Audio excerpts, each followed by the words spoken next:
Dan ini adalah masa-masa yang menentukan, masa-masa tarbiyah dalam kehidupan baginda Rasul sebelum menjadi nabi. Dididik oleh Allah Subhanahu wa taala pada masa remajanya ini. Di mana ya, pada masa remaja ini Nabi belajar banyak hal. Belajar menjadi seorang pemimpin dengan mengasah kemampuan leadershipnya ya, melalui menggembalakan ternak, menggembalakan kambing itu ada spirit leadership ya, memantau hewan, mengontrol, mengenali satu persatu. Ini sisi-sisi leadership yang luar biasa, sehingga Nabi menyebut kalimat ra'in itu yang artinya penggembala itu juga bermakna pemimpin ya, kullukum ra'in wa kullukum mas'ulun. Setiap kalian adalah pemimpin. Kalimat ra'in itu bisa arti pemimpin atau penggembala. Nah, yang dipimpin itu ra'iyah ya, karena orang Indonesia sulit menyebut ra'iyah, maka jadilah rakyat. Rakyat itu dari bahasa Arab, dari kata ra'iyah, rakyat. Rakyat jelata, kalau jelata bukan ya. Yang kedua ya, Nabi kita sudah bahas mengasah kemampuan entrepreneurship-nya, kemampuan bisnisnya ya, dengan ikut paman-pamannya berdagang dari Yaman, Mekah, Madinah, Syam, Bahrain dan beberapa wilayah Jazirah Arab, sehingga ya, beliau menjadi seorang pebisnis ulung yang kemudian berkenalan dengan Khadijah radhiyallahu anha. Nabi juga ya, mengasah kemampuan interaksi sosialnya, ya, bergaul dengan masyarakat, ikut berbagai aktivitas masyarakat, ya, yang tercatat sejarah misalnya apa? Helful Fudul, ya, menyelesaikan suatu kasus yang dihadapi oleh bangsa Quraisy, masyarakat Quraisy waktu itu, di mana ada seorang yang teriak merasa dizalimi, ya, dagangannya dibawa nggak dibayar, dia teriak, maka tokoh-tokoh Quraisy ngumpul di rumah Abdullah bin Jur'an, ya, mereka rapat untuk menyelesaikan masalah ini. Kata Rasul, saya ikut waktu itu ya, saya ikut dalam permufakatan Helful Fudul di rumah Abdullah bin Jur'an, kata Nabi, untuk menyelesaikan masalah masyarakat, kezaliman. Nah, jadi Nabi tidak tinggal diam, ikut serta menyelesaikan problematika masyarakat. Nah, sekarang kita juga harus demikian. Jadi kata orang Sunda itu jangan cicing wae.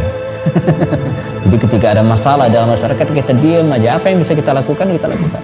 Mungkin kita tidak bisa ya, memberikan sumbangan uang, tapi kita bisa ngasih solusi ya, ke yang lain. Nah, jadi ini disebut dengan interaksi sosial dengan masyarakat. Dan termasuk juga Nabi ikut ya, dalam aksi militer bersama paman-pamannya dalam perang Fijar, ya, sebuah perang yang terjadi 5 tahun terus menerus ya, namanya perang Fijar antara kabilah Bani Hawazin dan kabilah Bani Kinanah. Nah, Quraisy berpihak kepada Kinanah ya, karena sekutu mereka, dan Nabi ikut menyiapkan anak panah, senjata ya, melatih jiwa militerisme ya, jiwa askari dalam diri beliau. Nah, sekarang ini juga yang harus kita lakukan ke anak-anak kita ya, melatih fisik mereka dengan olahraga, melatih fisik mereka dengan seni bela diri ya, sehingga terbentuklah dalam diri mereka itu ya jiwa-jiwa askari ya, jiwa-jiwa militerisme. Ini bukan mau berantem, bukan, tapi bagaimana menjaga diri dengan baik. Nah, sekarang kita masuk ya, sesi terakhir dari perjalanan hidup Nabi qabla al-bi'tsah, sebelum kenabian. Jadi kalau kita petakan kehidupan Nabi itu ya, era Makkiyah dan era Madaniyah. Nah, sekarang kita sedang mempreteli era Makkiyah ya. Nabi berada di Mekah ini apa saja yang terjadi. Kita sudah runut lahirnya, masa kecilnya, masa remajanya ya. Nah, sekarang satu momentum akan kita bahas. Setelah ini kita akan masuk peristiwa diutusnya Rasulullah menerima wahyu. Jadi era Makkiyah ini juga dibagi dua ya. Qabla al-bi'tsah, sebelum kenabian, wa ba'dal bi'tsah, setelah kenabian. Isra Mi'raj itu setelah kenabian, tapi sebelum hijrah. Nah, ya, sebelum hijrah. Nanti ulama beda pendapat tentang waktunya. Jadi tanggal 27 Rajab itu sebenarnya ya nggak fix amat gitu ya. Nah, jadi disebutkan dalam riwayat itu ya akhir Rajab. Nah, jadi pekan-pekan terakhir di bulan Rajab, sekitar 3 tahun sebelum hijrah. Ya, sekitar bulan Rajab ya tahun ke-11. peristiwa Isra dan Mi'raj, walaupun ada pendapat yang lainnya. Nah, peristiwa apa yang terjadi sebelum Nabi mendapatkan wahyu pada usia 40 tahun ini, alhamdulillah, yaitu zawajun Nabi, pernikahan Nabi dengan Khadijah. Nah, ini kita akan bahas, dan kita bukan hanya akan membahas pernikahannya, tapi juga akan mengenal lebih detail tentang keluarga Rasul Sallallahu Alaihi Wasallam agar kita lebih mencintai beliau. Bukankah pepatah lama mengatakan tak kenal maka ta'aruf, tak kenal maka tak sayang. Semakin cinta kita, semakin kenal kita dengan Rasulullah, akan semakin menambah kasih sayang kepada beliau. Baik, zawajun Nabi, pernikahan Rasulullah. Para ulama sepengetahuan saya tidak berbeda pendapat atau sepakat usia Nabi ketika menikah itu pada usia 25 tahun. Ya, sepengetahuan saya tidak ada pendapat lain. 25 tahun. Berbeda dengan Khadijah. Ya, kalau Khadijah tidak. Ya, ulama berbeda pendapat, walaupun pendapat masyhurnya 40 tahun. Jadi selama ini yang beredar dalam buku-buku sejarah kita, ketika menikah dengan Rasulullah, Khadijah itu usianya 40 tahun. Ini inda qaulil masyhur, pendapat yang masyhur. Sama seperti kelahiran Nabi 12 Rabiul Awal, ini pendapat masyhur, artinya enggak fix. Nah, beda dengan sholat 5 waktu, itu bukan pendapat masyhur itu ya. Jadi sehari semalam kita sholatnya 5 waktu, ini bukan pendapat masyhur, tapi pendapat satu-satunya, enggak ada pendapat lain. Kayaknya 3 deh sholatnya, enggak ada. 5 ya. Tapi kalau nuzulul Quran yang masyhurnya 17 Ramadan, tapi itu bukan fix. Bahkan kalau kita lihat dalam kitab Ar-Rahiqul Maktum dan buku-buku yang lainnya, justru mereka mengatakan tanggal 21 turunnya Al-Quran, 21 Ramadan, bukan 17.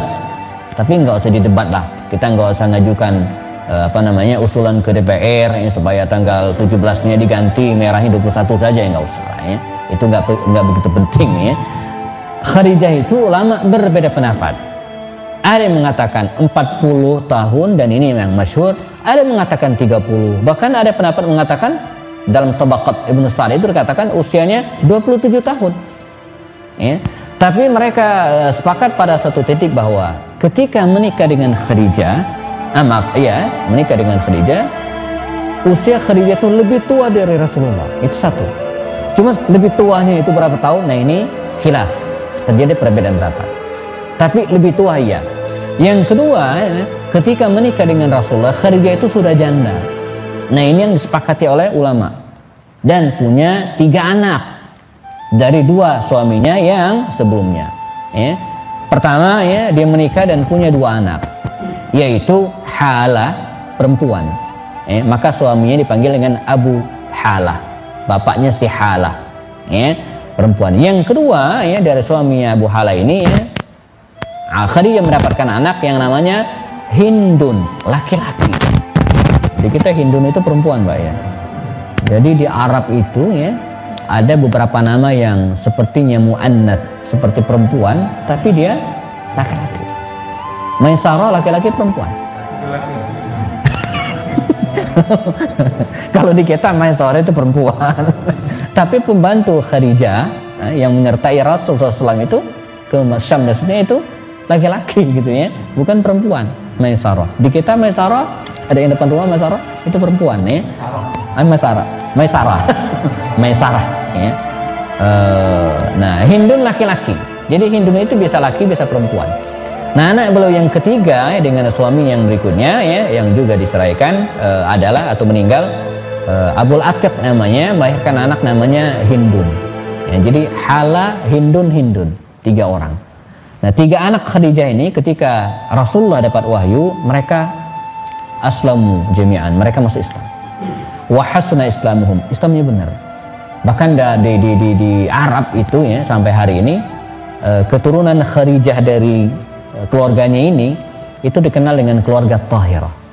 Saya nggak tahu pernah ceritakan mungkin ya, keluarga yang suci, keluarga yang mulia. Jadi keluarga Khadijah itu dikenal sebagai keluarga yang sampai sekarang dan ada beberapa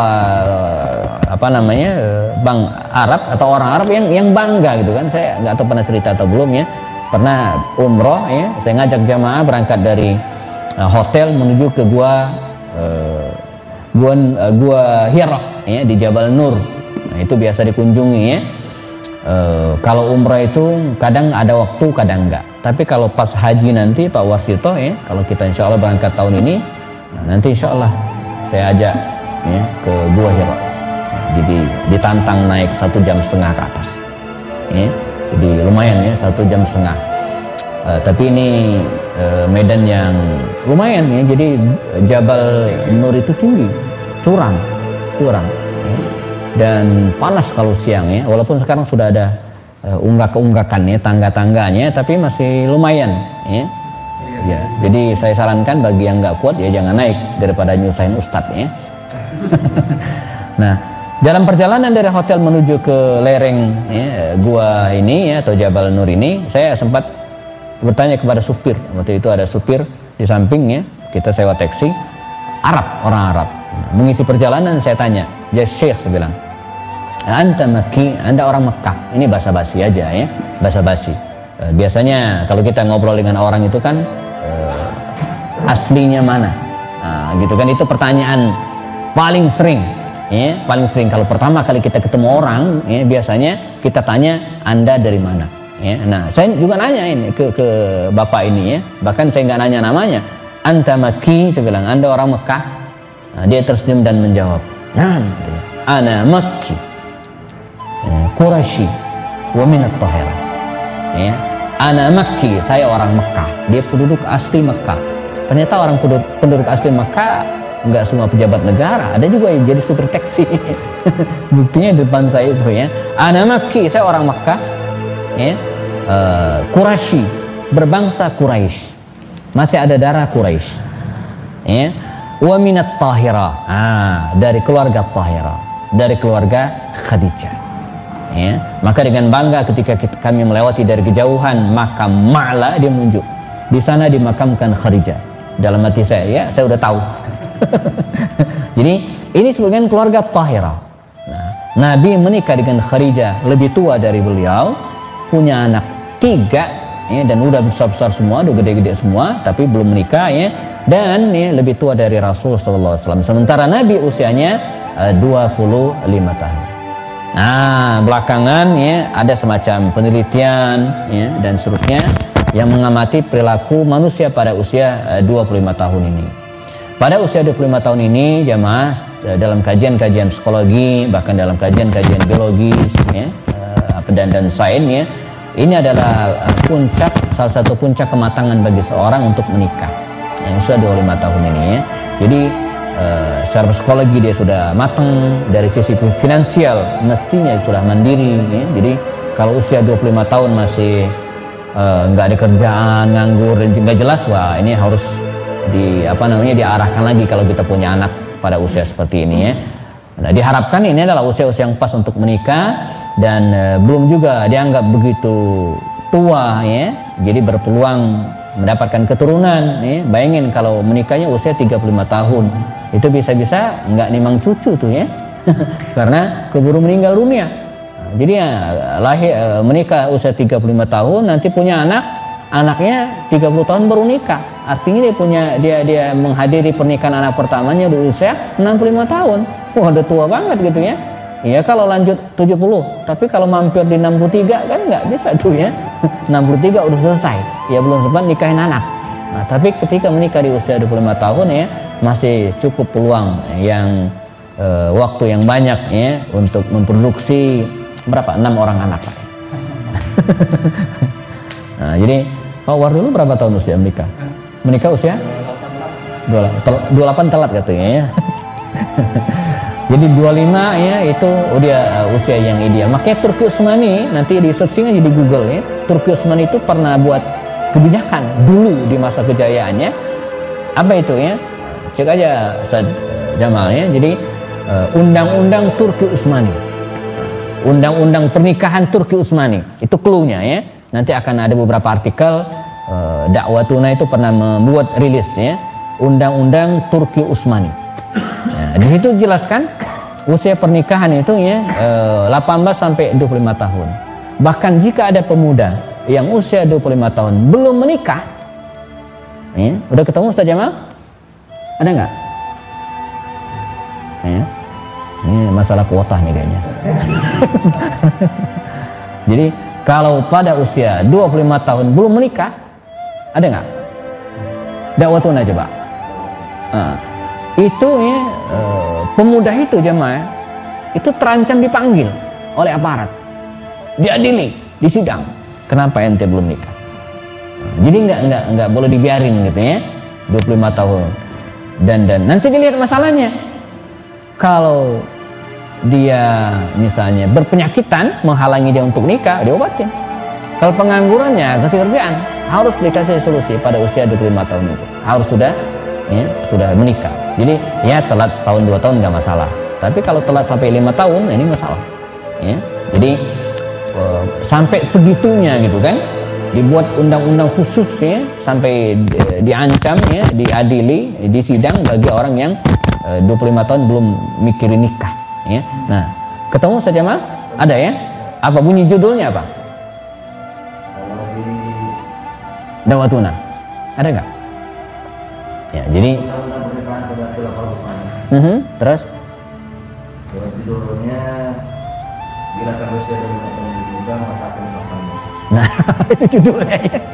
Itu jadi bila sampai usia 25 tahun belum menikah maka dipaksa menikah, artinya jangan dibiarkan gitu ya, jangan dibiarkan. Apa tuh coba? Poin 4-nya apa? Saya lupa. Jika ada seorang laki-laki umur 25 tahun yang sudah mampu menikah tetapi belum melakukan itu tanpa uzur syar'i, maka kelebihan hartanya akan diambil secara paksa. Nah, itu berasal dari usaha upah yang terimanya. Ya, kelebihan harta itu disimpan di bank khusus untuk mengurusi pertanian.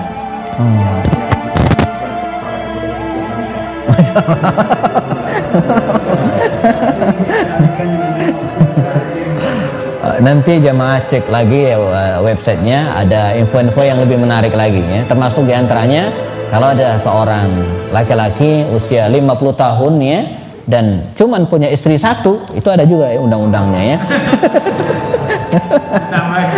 Ada di situ ya, saya ingat walaupun sudah lama baca artikelnya ya.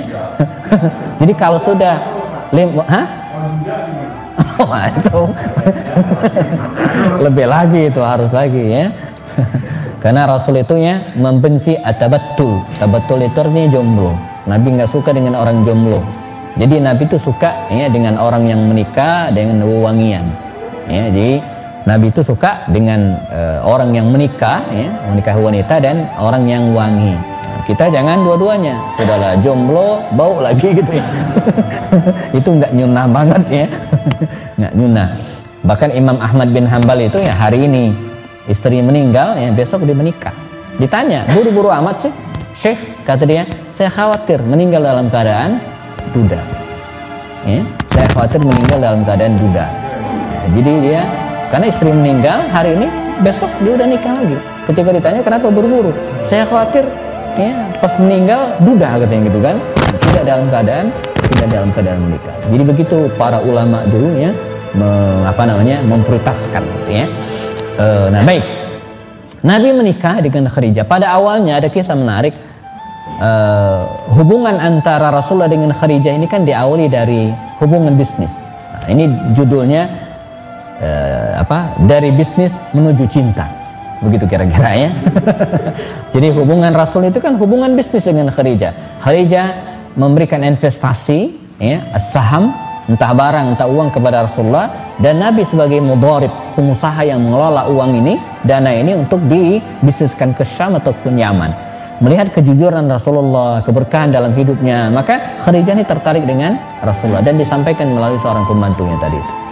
Gayung pun bersambut, Nabi menerima. Masalahnya Khuwailid, ayahanda Khadijah itu sempat tidak setuju.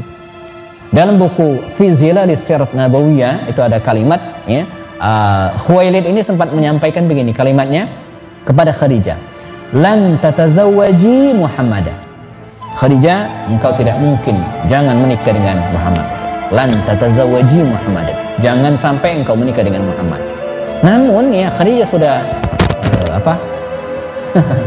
sudah memastikan bahwa dia harus menikah dengan Rasulullah SAW, Muhammad SAW pada waktu itu. Maka dibuatlah skenario ya, bapaknya ini ya dikasih minuman keras sampai mabuk. Waktu itu belum diharamkan. Ya, jadi tokoh-tokoh Quraisy ya, kalau minuman keras itu ya, khamar itu seperti kita ngeteh lah begitu kira-kira ya, santai. Jadi nah ini dikasih banyak sama bapaknya teler gitu ya. Begitu bapaknya setengah sadar dan tidak, dikumpulkan orang-orang, diundang ya untuk acara tersebut, dan begitu sudah hadir bapaknya sadar tidak ada pilihan kecuali harus nikahin anaknya. Nah begitu cara ngakalinnya ya. Nah, ini dikisahkan, saya juga belum lama tahu tentang kisah yang menarik ini. Dan menikahlah Rasulullah dengan Khadijah radhiyallahu anha, pernikahan yang penuh keberkahan. Nakumullah, apalagi Rasulullah sebelumnya sudah menjalin ya, bisnis dengan Khadijah. Begitu mereka menikah, maka usaha Rasulullah dengan Khadijah semakin bagus. Pernikahan yang penuh berkah ini ya, berlangsung selama 25 tahun. Dari usia 25 tahun Rasulullah, lalu kemudian menjadi Nabi pada usia 40 tahun ya, 25 ke 40 ini 15 tahun. Jadi Khadijah membersamai Nabi itu 15 tahun qabla al-bi'tsah, sebelum kenabian ya. Nah 10 tahun menjadi Rasul, Khadijah wafat. Jadi total ini ya, jumlah ya, waktu Rasulullah menikah dengan Khadijah dalam keadaan satu istri itu 25 tahun ya, lama sekali Nabi itu satu istri ya. Jadi setelah Khadijah meninggal, baru Nabi menikah dengan siapa namanya, Saudah binti Zam'a, dan kemudian dengan Aisyah. Ini dua istri beliau yang dinikahi qabla al-hijrah, sebelum hijrah ya. Nanti setelah Nabi hijrah ke Madinah, seiring dengan kebutuhan dakwah, kebutuhan politik, kebutuhan kekuasaan dan seterusnya, maka Nabi menikah dengan beberapa orang wanita, termasuk diantaranya Hafsah anaknya Umar, atau kemudian Ummu Salamah, lalu kemudian Sofia binti Huyai, lalu kemudian siapa lagi ya, Zainab binti Jahash, dan beberapa wanita yang lainnya di Madinah Al-Munawwarah. Nah kita kembali ke Khadijah, nanti kita akan tiba saatnya membahas pernikahan Nabi dengan beberapa orang istrinya ini ya. Dari pernikahan yang mulia ini, kita ada waktu 5 menit. Nabi diberikan karunia ya, beberapa orang anak. Coba kita cek satu-satu. Pertama, anak tertua beliau adalah Al-Qasim, namanya Al-Qasim. Maka Nabi itu dipanggil dengan Abul Qasim. Nah, ini satu kehormatan bagi bangsa Arab, kalau sudah punya anak ya, itu dipanggil dengan kunyah, Abu. Jadi nggak nyebut nama asli, tapi Abu. Abu siapa? Ya Abu Bakar, Abu Hafs, Abul Hasan. Nah, Ali itu panggilannya Abul Hasan karena anak tertua namanya Al Hasan ya. Abu Sulaiman ini panggilan untuk Khalid. Khalid itu dipanggil dengan Abu Sulaiman. Kalau kita lihat film Omar ya, itu selalu dipanggil, Omar itu manggil Khalid dengan Abu Sulaiman, Abu Sulaiman. Jarang manggil Khalid, jarang, sebagai penghormatan. Bahkan andai nggak punya anak pun maka dipanggil dengan Abu ya. Atau yang penting ada abunya gitu kan. Abu Hurairah, dia nggak punya anak namanya Hurairah, nggak ada. Hurairah itu kan artinya kucing kecil ya. Atau Suhaib Ar-Rumi itu dipanggil dengan Abu Yahya, dia nggak punya anak namanya Yahya. Nah, tapi ini sebagai kunya, julukan. Yang menarik lagi Aisyah. Aisyah itu dalam banyak riwayat, kalau jemaah baca beberapa kitab hadisnya, an Ummi Abdillah Aisyata Ummil Mukminin radhiyallahu anha. Nah, jadi julukan Aisyah itu Ummu Abdillah. Padahal dia nggak punya anak namanya Abdullah, tapi dipanggil dengan julukan tersebut, Al-Qasim. Yang kedua, laki-laki namanya Abdullah atau At-Tahir. Ada mengatakan Tahir. Namun sayang, dua anak laki-laki Nabi ini wafat pada usia balita. Ya, pada usia kecil. Ada yang mengatakan 4 tahun, yang pasti masih usia balita. Meninggal dua-duanya, sehingga ketika dua putra Nabi ini meninggal ya, belakangan ada yang sempat mengejek Rasulullah, ya Muhammad anta abtar, ente putus. Dalam tradisi Arab, abtar itu adalah sebutan untuk orang yang tidak punya anak laki-laki atau anak laki-laki yang meninggal semua. Itu disebut dengan abtar, terputus. Sebab nanti keturunannya nggak akan menyebut namanya lagi. Ya, sebab kalau anak perempuan, nanti anak perempuannya ini punya anak, maka binnya bukan ke dia lagi, tapi sudah nyimpang. Makanya bangsa orang-orang Arab sampai sekarang, coba perhatikan, orang-orang Arab itu rata-rata walaupun tidak semua, jarang yang mau menikahkan anak putrinya dengan non Arab, selalu dicarikan dengan Arab juga. Sebab kalau anak putri mereka menikah dengan Sunda, orang Sunda, maka binnya nanti bin Sunda. Kan bapaknya orang Sunda. Tapi kalau perempuan menikah dengan orang Arab juga, binnya Arab juga. Tapi sebaliknya, kalau dia Arab, dia bebas menikah dengan siapapun, kan curang memang ya. Ya kan? Sebab dia menikah dengan orang Sunda, perempuan Sunda. Nanti binnya tetap Arab, bukan bin Sunda kan perempuan. Jadi curang ya. Dia bisa menikah dengan siapapun perempuan, tapi anak perempuannya nggak boleh menikah kecuali dengan orang Arab juga. Ya adalah 1-2 yang menikah dengan orang orang non Arab ada, tapi tidak banyak.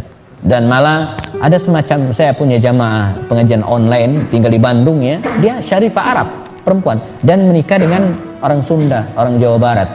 Itu dalam pertemuan-pertemuan dia semacam bukan dikucilkan, ya beda lah gitu perlakuannya gitu kan, perlakuannya dianggap lain, dan itu nggak boleh sebenarnya, karena dalam Islam tidak ada keutamaan nih bagi Arab atas non Arab.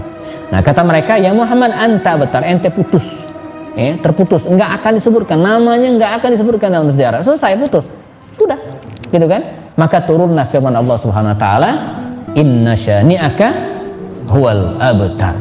Nah, dalam surat favorit Al-Kautsar. Jadi kalau tarawih imamnya baca surat ini, wah demen banget jamaahnya karena pendek. Inna syani'aka, sungguhnya yang membencimu, yang mengejekmu itu yang terputus. Dan terbukti hari ini Abu Jahal dan Abu Lahab itu nggak ada keturunannya abadi sampai sekarang, nggak ada. Saya nggak pernah ketemu orang salaman, perkenalkan nama saya si Fulan, keturunan Abu Lahab, nggak ada. Keturunan Abu Jahal nggak ada, putus.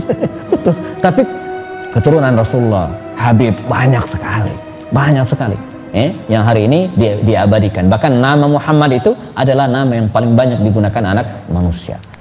Yang ketiga, kita percepat saja, anak Rasulullah Zainab. Zainab binti Rasulullah ini menikah dengan Abul As bin Rabi, melahirkan 2 anak namanya Ali dan Umamah. Ali meninggal waktu kecil, sementara Umamah sempat dewasa dan menikah dengan Ali bin Abi Thalib selepas wafatnya Fatimah. Ketika Fatimah wafat, Ali menikah dengan Umamah bintil Abil As, kemenakan Fatimah, dan itu boleh kalau bibinya udah meninggal. Nah, ini dalam pelajaran fikih ada beberapa wanita yang disebut dengan mahram. Jangan dekat-dekat, kenapa? Kita bukan mahram. Suka disebut muhrim, salah. Yang benar itu mahram. Kalau muhrim itu orang yang berihram, itu muhrimun, ahrama yuhrimu muhrimun. Tapi kalau mahram, orang yang haram kita nikahi. Nah, jadi kalau enggak mahram itu artinya boleh dinikahi. Nah, makanya istri mahram, anak perempuan mahram, ibu kita itu mahram. Nah, ada 3 kategori mahram. Yang pertama, mahram linnasab, karena keturunan. Mahram, mengapa kita mahram? Karena keturunan. Emak, turunan, nenek. Jangan sampai ada yang menikah dengan neneknya, nggak boleh. Sampai ke atas. Kemudian anak perempuan, adik perempuan, bibi itu keturunan. Yang kedua, sihir, karena perbesanan. Mengapa kita tidak boleh menikah dengan mertua? Karena anak itu kita nikahin. Nah, ada juga karena sepersusuan. Tapi mahram ini kalau kategori dibagi 2, ada mahram mu'abbad, mahram selamanya. Mak kita itu selamanya nggak boleh kita nikahin. Adik perempuan kita selamanya nggak boleh kita nikahin. Bibi juga mahram mu'abbad. Ada yang mahram mu'aqqad, sementara. Misalnya siapa? Adik istri, nggak boleh kita nikahi sementara kita menikah dengan istri kita. Kalau cerai, meninggal, nggak mahram lagi, boleh kita nikahi. Sama, turun ranjang kalau di Lampung, nggak tahu lah di Sunda ya. Kenapa aku turun ranjang ya, bukan naik ranjang ya.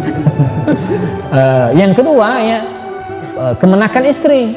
Istri kita punya keponakan kandung gitu ya. Nggak boleh keponakan itu kita nikahi selagi kita menikah dengan istri kita. Kalau istri kita meninggal, cerai, maka jadi halal. Seperti Fatimah. Fatimah itu menikah dengan Ali. Ketika Fatimah meninggal, maka Ali menikahi keponakan Fatimah, namanya Umamah, anaknya Zainab. Nah, yang berikutnya adalah Ruqayyah. Abul Qasim, Abdullah, Ruqayyah, Zainab, Ruqayyah. Ruqayyah ini menikah dengan Utsman. Namun sayang meninggal waktu muda ketika terjadi perang Badar, nggak punya keturunan. Ummu Kulsum, anak Rasul yang keempat, Ummu Kulsum menikah dengan Utsman lagi. Maka Utsman itu juluki dengan Dzunurain, orang yang punya dua cahaya, menikahi dua putri Nabi secara bergantian. Ruqayyah meninggal, lalu adiknya Ummu Kulsum dinikahi. Lahirlah anak namanya Abdullah. Maka Utsman itu dipanggil dengan Abu Abdillah, bapaknya si Abdullah. Namun sayang, lagi-lagi di usia sebelum tamyiz, usia 4-5 tahunnya, Abdullah cucu Rasul ini meninggal. Konon dipatuk oleh hewan, bengkak, bernanah, dan kemudian wafat waktu kecil. Jadi sampai sini clear, selesai. Tidak ada keturunan Rasulullah sampai sekarang. Qasim, Abdullah waktu kecil meninggal. Zainab juga tidak ada keturunan. Ruqayyah juga tidak ada. Ummu Kulsum juga nggak ada. Terakhir Fatimah. Nah, Fatimah anak bungsu Nabi ini menikah dengan Ali bin Abi Thalib dan dikaruniai 5 anak. Hasan, Husain, Zainab, Muhsin, Ummu Kulsum. 5 anak inilah yang kemudian melahirkan keturunan sampai sekarang. Jadi kalau ada yang mengaku keturunan Rasulullah, dipastikan dari jalur ini, dari jalurnya Fatimah yang langsung nyambung ke Rasulullah Shallallahu Alaihi Wasallam. Keturunan Fatimah. Kita belum bicara keturunan Ali. Keturunan Ali, ini panjang lagi ceritanya. Dalam kitab Abqariyatu Ali, kecerdasan Ali, Abbas Mahmud Al-Aqad itu merangkum bahwa Ali itu punya anak 36 orang. Dari sekian banyak orang istrinya. Selepas Fatimah meninggal, baru kemudian dia menikah lagi dengan beberapa orang wanita. Selagi menikah dengan Fatimah, Ali tidak pernah memadu istrinya ini. Sama seperti Rasulullah selama menikah dengan Khadijah, Nabi tidak pernah menikah dengan seorang pun. Nah, ini menjadi senjata emak-emak. Saya pengen seperti Khadijah dan Fatimah. Apa itu? Tidak dimadu. Wah, jadi suaminya udah ngepet duluan. Kalau mau menikah lagi, langkahi mayatku. Begitu istri meninggal, betul-betul dilangkahin sama dia. Kenapa dilangkahin? Ini wasiat istri saya katanya. Baik, kita cukupkan jemaah. Ada pertanyaan sebelum kita selesaikan? Dari tadi sudah berbunyi bel syuruk di belakang. Pak, silakan. Waalaikumsalam warahmatullahi wabarakatuh.